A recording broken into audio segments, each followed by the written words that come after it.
Well, hello and welcome to the first ever Investment Markets growth versus value debate. I'm Roger Montgomery from Montgomery Investment Management, and I'll be your moderator this evening. Well, growth and value, that debate is one of the oldest in finance. And it matters so much to investors because making the right style choice can be a determinant of your investment success. Joining me today is Andrew Dale, Portfolio Manager at ECP. Andrew has over 2 decades of experience in financial services and will be debating for growth investing. Also joining us and debating for value investing is Steve Johnson, Chief Investment Officer and one of the founders at Forager Funds. Before we get into it and to set the scene, I've got a couple of quotes I'd like to share with you. The first one is from Charlie Munger. He said, "All intelligent investing is value investing, acquiring more than you're paying for." Another one is from T. Rowe Price. "Once a business is well established, the greatest opportunity for gain is afforded during the period of growth in earning power." Now, I should add that at the 2023 Berkshire Hathaway AGM, which was the last AGM Charles Munger co-chaired before his death in November last year, well, he and Buffett were at somewhat of a disagreement about value investing. Munger said that value investors are going to face a harder time in the years to come. Now that there are so many competing fund managers, that will diminish the availability of opportunities. And Buffett countered by saying, "What gives you the opportunities is people doing dumb things. And in the 58 years we've been running Berkshire, I would say there's been a greater increase in the number of people doing dumb things." A quick reminder of the ground rules. There'll be 3 sections to this debate, and in each section, both speakers will have 5 minutes to share. There'll be some rebuttals of a couple of minutes each, allowed in section 1 and in section 3, but no rebuttals in section 2. So without further ado, and to get things rolling, let's start section 1. Steve, I'll ask you first. Does value or growth investing have greater merit as a long-term investment strategy, and why? Thanks, Roger, and thanks for having me on. Look, my view is there's nothing about value investing that stops you owning companies that grow. Value investors estimate how much cash a stock is going to pay over its life, and then they try and buy that stock at a discount to the present value of those cash flows. It's as simple as that. And a cash flow stream that's going to grow is worth a lot more than one that is going to shrink. I'll give you a really good example. In 2012, you could have bought Microsoft for a total company value of $240 billion US. Just last year, it returned almost $40 billion in cash to shareholders in dividends and buybacks. That's a 16% return on that valuation of 12 years ago. Now, any value investor would be happy with that sort of return. But value investing does allow you to buy businesses that are not going to grow, and even ones that will shrink, if you can buy them at the right price. I'll give you another good example. I started my funds management business off the back of the success of an investment in a company called Rams Home Loans. Now, you might remember it. It was a bit of a poster child of the financial crisis back in 2007, 2008.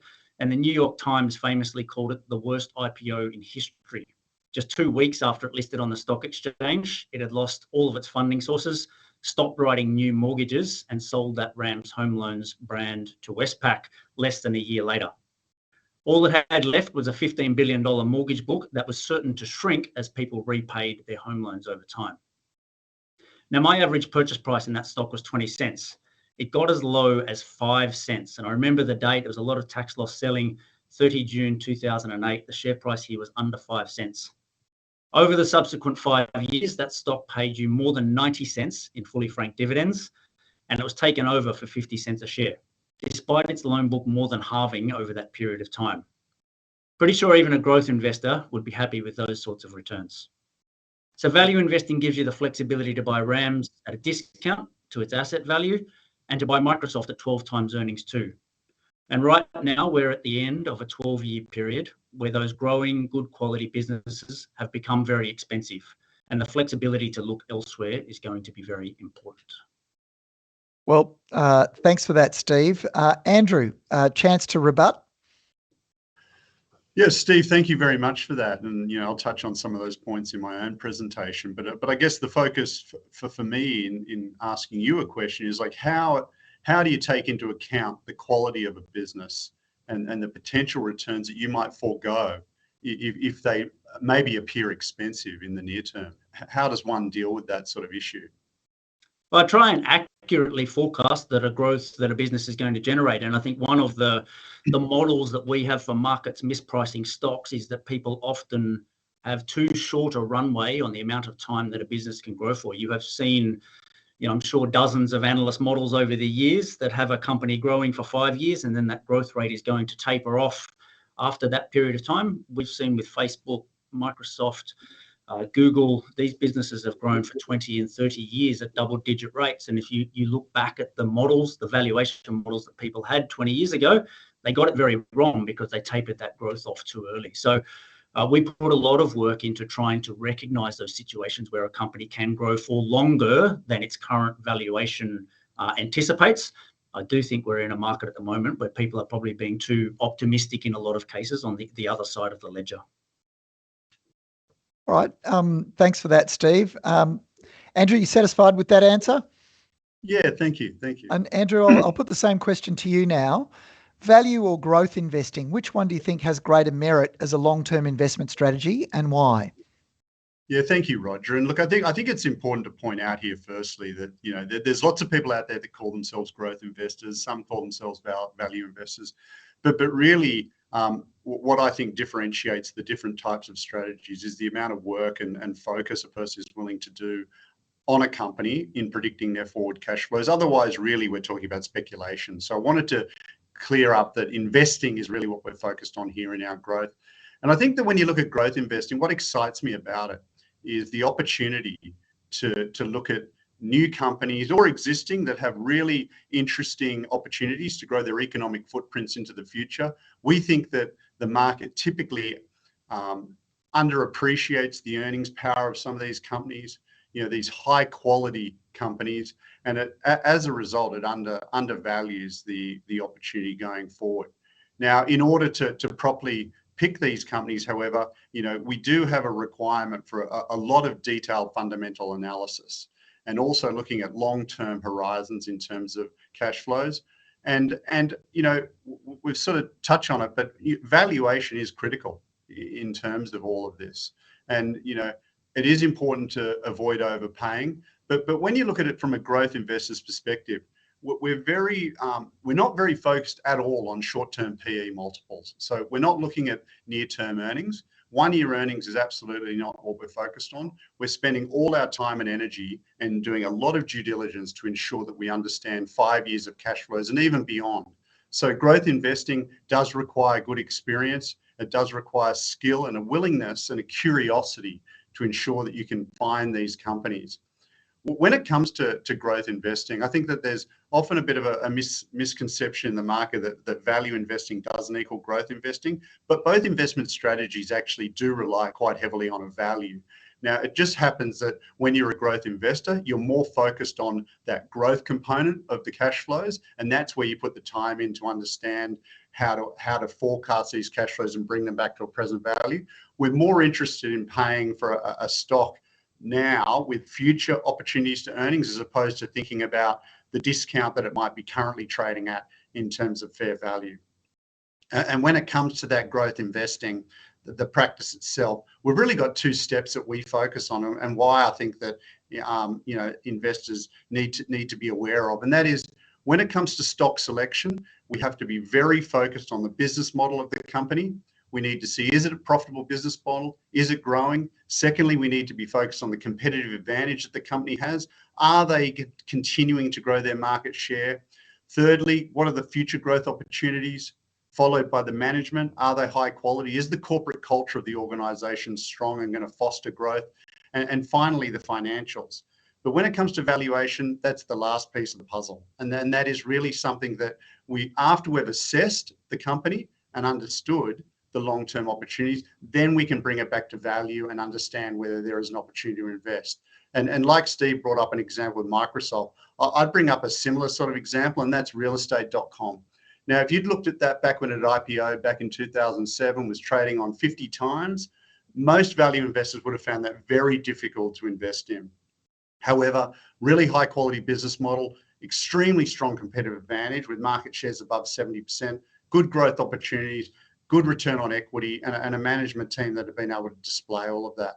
If you look at the business now, still trading on 50 times, which is, equally, would still be considered expensive. However, over that period of time, it's gone from earning 12 cents a share to $4.19 a share.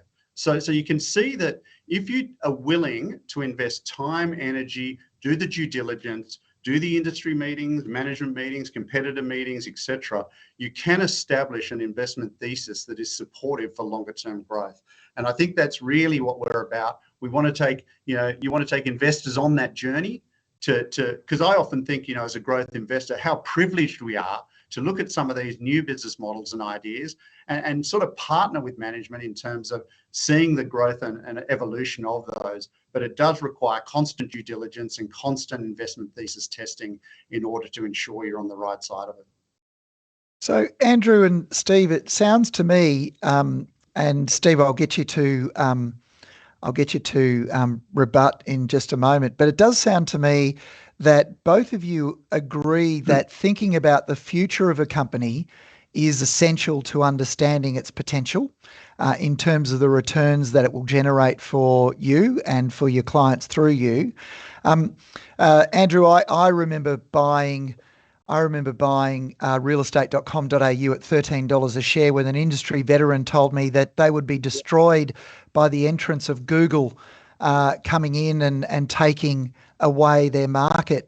And I think you're absolutely right that if you get the growth right and the growth is produced, the purchase will ultimately be something that Steve would agree with is good value. And 50 times, earnings 20 years ago is cheap today. And I think the point there, Roger, is a Google executive talking about it is the kind of thing we try to get away from. We're focused on. Oh no, this was a real estate agent who was worried about Google. I think that the where people kind of miss real estate was how integrated they were to those real estate agents, how much they became part of the model, how much their vested sort of interest helped to grow the model. And look, honestly, over that 15-year period, we would have undertaken hundreds of meetings to properly assess, understand, ensure, domain coming in, etc. So I think as Steve said, we all have to look into the future for these companies. So it's absolutely critical. So Steve, REA has probably one of the most valuable competitive advantages around, and that is the ability to raise price without a detrimental impact on its unit sales volume. Thinking about that through a value lens, how would you rebut some of Andrew's comments? I certainly will rebut that example. I think it's been one of the great growth and value stocks. You look at the cash that business is generating relative to where you could have bought it 20 years ago. It has been one of the great investments. I think a couple of things to be really careful about, though, for people to recognize. We're all saying we do valuation.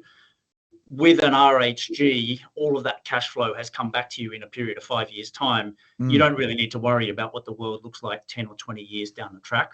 Yeah. With any of these growth businesses where you pay a high initial multiple of the company's earnings, a lot of the valuation of that business is what cash it's going to be generating 10, 15, 20 years down the track. I actually agree with Andrew. That's a very interesting exercise to try and solve, but the world is also a very, very uncertain place. And when you've got all of that value tied up in what bond investors would call a long duration asset, it doesn't take much to go wrong for your valuation of that business to be very, very wrong. And the other thing, just from a pure valuation perspective, I'd be careful about is low discount rates. You see, I think with a lot of growth stocks, as the price goes up and people want to keep owning it, they justify it with, well, we now want an 8% return from this stock. And if you start plugging 8% required rates of return and 7% growths into DCF models, you start getting some pretty crazy answers. I did a bit of that in my early years at Macquarie building spreadsheets that you start getting very, very big changes in valuation for pretty small Yeah, changes. I think we'll address that when both of you talk about the outlook. I think that's something both of you could refer to. It does sound in all of your comments, though, I have to confess, it sounds like you would both agree that in the short run, investors have a tendency to overestimate the future, but in the long run, perhaps underestimate the future. Would that be right? Andrew? Look, Roger, I think that's a little bit of an element of speculation, frankly. Like short term, firstly, we're talking long term here, and that's how we approach things. So, we're looking at 5 and even 10 years of cash flow. So, frankly, often things like reporting season, we consider them to be really good times to get data points and interact with management, but they're not the focus. We're focused on that 3 to 5 years of cash flows to start with, and then beyond. I think that I'm saying, I guess, Andrew, I'm talking about the estimates for the first 3 years. Yeah, look, I mean, there's no doubt brokers and speculation people out in the market that tend to be, and it depends on the macro environment. When things are great, everyone's overestimating. When things are bearish, everyone's cutting to the bone. And I think that, and I've heard you talk before about, very much getting rid of that noise and more mind pollution, I like to call it. You absolutely want to stay away from the noise because you need to bring it back to fundamentals and focus on what is really driving the value of the stock. And I think that's always going to be critical because short term's a roller coaster. Steve knows that as well. Yeah. I think as well, Roger, go ahead, Steve. In that point, really in the growth space, trying to understand, you touched on the competitive environment, also what the addressable market is. I think some of the great opportunities have been people underestimating what that addressable market is. And it happened with a realestate.com because people said, well, it costs you $200 to put an ad in the paper. They're going to make $200 per house. And that was the model. Once it's penetrated, that will be the end of the addressable market. We've seen with Google, we've seen with REA, they actually expanded that addressable market quite dramatically in the new world. And now you look at it and you go, well, someone's selling a house for $1 million. They can't really sell it without advertising it online, or the risk of them losing $50,000 or $100,000 of sales value is very high. Therefore, they can charge $5,000, $10,000 for you to sell your house through their platform. We've seen the same thing with car sales. They're up to almost $1,500 a car. Your average dealership's only making $4,000 a car. So car sales is taking 30-40% of the gross margin that is available there. And people massively underestimated how long and how big that runway was. Again, I think these examples can lead people to think that it's easy, and it's always very easy to say, oh, this addressable market's going to be huge and this company's going to keep growing. In most industries and most companies, the competitive response is stronger than we have seen in those examples. Yes. Well, thanks both for those comments. It's been excellent. I'm trying to keep us on time because it's such an exciting topic to be talking about for investors. We'll move on to section 2. No rebuttals in this one, and we might keep it to 3 minutes each. I'll start with you, Andrew. Has being a growth investor helped you outperform over the long term? Roger, yes. The answer simply is yes. If you were to look at the chart on screen, you'll see the ECP Growth Companies Fund, which is, gives you an idea since inception of the performance. And I think that chart itself pretty easily highlights how we've gone through that period. And I would say if you were to actually take that and break it down a little bit further, it really comes back to fundamentals have driven that long-term return. Short term, you can see on the next chart, the movement in stocks can often be driven by changes in valuation multiples, which accounts for a lot of the changes. But when you look at the right-hand chart, which is the longer term period and the breakdown of returns for the portfolio, you can see that it's been heavily influenced by earnings growth and dividend income, and PE multiple expansions very little. So what that's trying to say to you or investors is that looking at fundamental stocks, growth stocks, high quality stocks that perform over the long term do contribute really positively to the portfolio. And that's what we've seen in our returns. And that's why we're personally, I'm really a big proponent of growth, because I think that you can, with the right stock selection, do very well. And Steve, your thoughts? have you outperformed as a consequence of value investing, or as in terms of reward for value investing? I mean, throughout my life, being a value investor has generated enormous outperformance for me. I bought a business when I was 25 years old and have never really been paid a market salary, and I've accumulated really all of my wealth outside the business through investing. I've never really done the calculations, but enough massive winners to set my investment portfolio up for life. We set our funds management business up in 2009, though, and I would actually say it probably hasn't helped over the past 14 years. We started in 2009. Holding growth stocks has been pretty much the only game in town for most of that period. We've managed to outperform in our Australian fund and outperform before fees in our international fund as well. But I'd almost say a disciplined value-based philosophy has been a net disadvantage in this fairly unique period. We've also refined the way we apply that philosophy over recent years. With almost 400 million under management today, the days of buying those cigar butt stocks are behind us. More emphasis too on how much cash is actually going to come out of the stock rather than just how much will be generated in it. Listed company directors and company management, I'd say they're generally not good investors. And one of the great things about those growing companies that Andrew likes is they don't need to think too much about what to do with the profits, just reinvest it in what you're already doing. And that takes that investment expertise out of the equation and can be helpful. So whether a company's growing or shrinking, management and board teams, they tend to try and do things to fix the problems in those shrinking companies. So we spend a lot of time now thinking about that and trying to incorporate that into our valuations. But buying when expectations are low is what we do well. It's been a great North Star for us over several decades, and it will continue to be so in future. Well, let's talk about the future, Steve. We'll start with you. I know we're not in the business of predictions and forecasting. We don't have crystal balls that are reliable. But let's look at 2025 and beyond. Do you think value investing or growth investing is going to outperform? I think you've heard from both of us today that we're hopefully more adaptable than just one factor. And I certainly don't have any insight into the timing. I do think we're closer to the end than the beginning of this great growth era. One of my good friends is a very, very good investor, a fund manager as well, and one of his favourite stocks is PWR Holdings.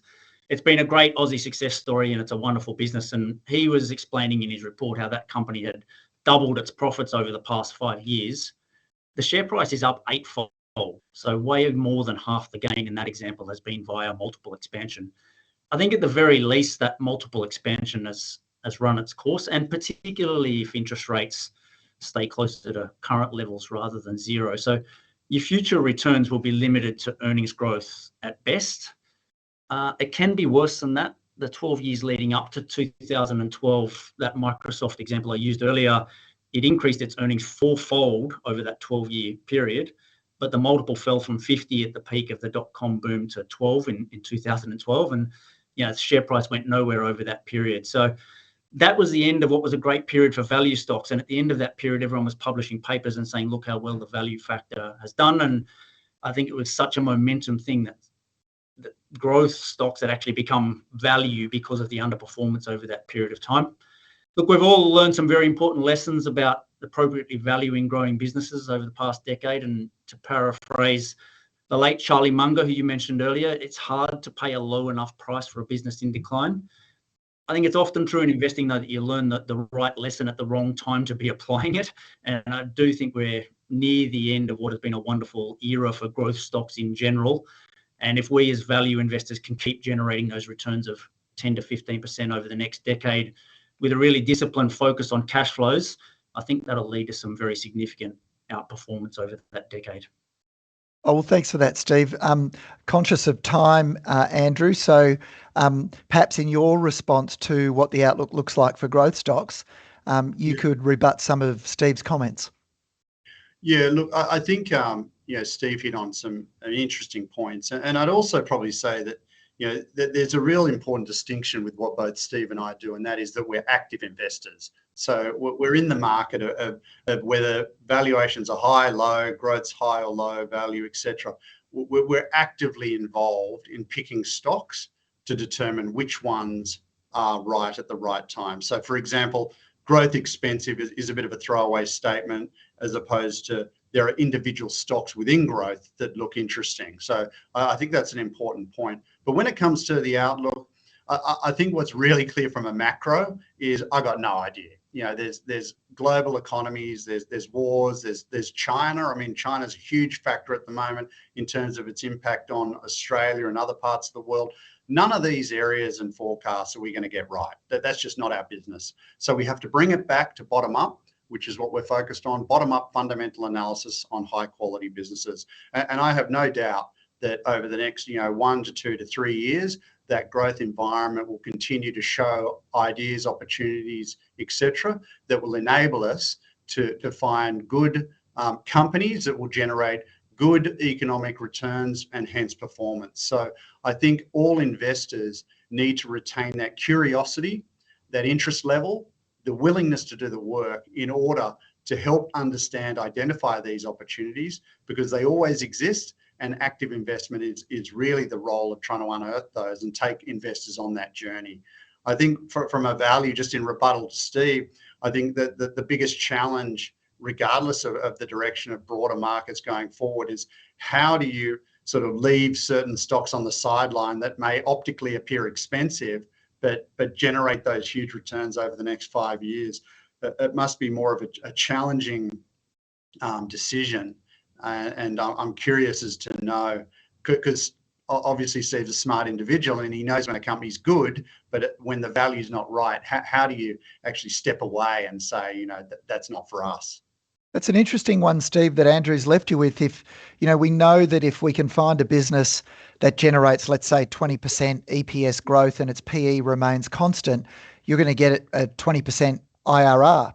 So, if the PE doesn't change, your return equals the earnings per share growth rate. How do you answer Andrew's question about that? A company that's growing strongly, it might have a high PE, but of course, if that PE doesn't compress, it may not become good value. You're happy just to ignore that?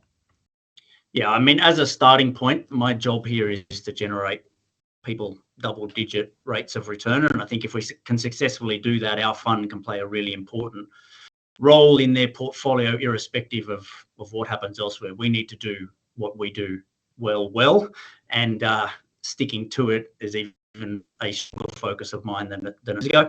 I will say, even taking an REA, for example, at 50 times earnings 20 years ago, when you had all of that growth ahead of it, I think it's very, very different from 50 times earnings today. You are not going to 20x the earnings of that business over the next 20 years again. Otherwise, you're taking $300,000 per house here in Australia. So I do think we've got to a point. Those stocks, those high multiple stocks, they should derate as they mature, and people need to be aware of that. And look, I think there's just an enormous easy sleeping opportunity in some of the boring value stuff out there. It's truer overseas than it is here in Australia, but we own Tesco in the UK, for example. That stock is paying dividends of 6% a year. It's buying back 6% of its stock. It's growing in line with GDP, so you get 3% earnings growth. They buy back 6% of their shares every year, so the earnings per share is growing at 9% a year. You're getting 6% in dividends. It's actually just a really simple investment to sit there and own. And I know the whole argument, nobody's ever going to like it, and you get all of those arguments at the end of a wrong period. But I think those returns, given where today's overall market is valued, are going to be very, very acceptable for the foreseeable future. Well, thanks for that, Steve. That brings us to the end, and thank you, Andrew, by the way. That brings us to the end of our growth versus value debate. I've certainly taken away a key takeaway for me is that, gents, that in both cases, there's a lot of work that needs to be. There's a lot of ways to make money in the market. That's the first thing, and you can find that one feels better perhaps, or you have more of an affinity with one style to another. But in both cases, you've both demonstrated that you have to put in a lot of work to understand the business and to understand its earnings potential or its cash flows over the next number of years. I hope you've enjoyed the debate today. And if you've got any questions, please send them through to events@investmentmarkets.com.au. I've really enjoyed listening to Andrew and Steve talk about what they do and what they do so well. I hope you have too, and we look forward to talking to you again soon.